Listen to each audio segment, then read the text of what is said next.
Salutare, dragii mei! În acest video voi explica ce este câtul și restul împărțirii.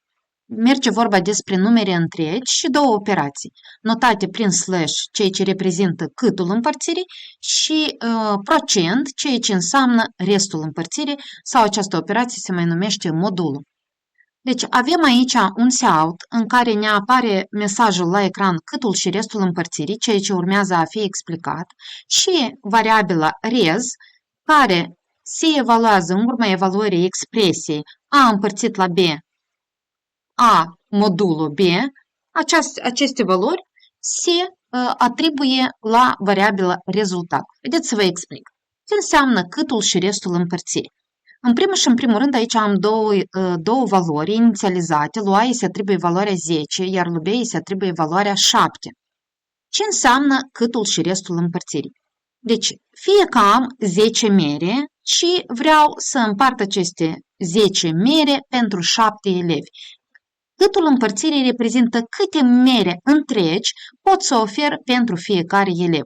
Deci, dacă am 10 mere, eu pot să ofer câte un singur măr pentru fiecare elev. Deci asta va reprezenta la noi câtul împărțirii.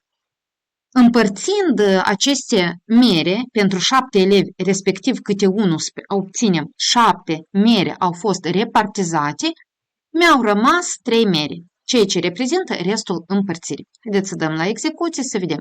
10 împărțit la 7, câtul este 1, iar restul este 3. Haideți să luăm aici B să fie nu 7, dar să fie 5, să vedeți cum se execută și care sunt rezultatele. Deci 10 împărțit la 5 se împarte exact, ceea ce spunem că restul este egal cu 0. Dacă am 10 mere și am 5 elevi, le pot oferi fiecăruia câte 2 mere și rămân cu 0 mere. Acum să luăm altă variantă. Dacă A este o valoare mai mică, 4, iar B este, de exemplu, 9. Haideți să executăm și să vedem care sunt rezultatele.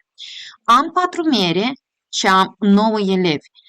Câte mere întregi pot să le ofer pentru toți 9 elevi? Deci 0 mere pot să ofer. Câte mere rămân eu? Deci am rămas cu acele 4 mere. Deci câtul împărțirii va fi 0, iar restul împărțirii va fi 4. Sper că acest video să vă fie util să înțelegeți ce reprezintă câtul și restul împărțirii. Vă doresc succese! Pe curând!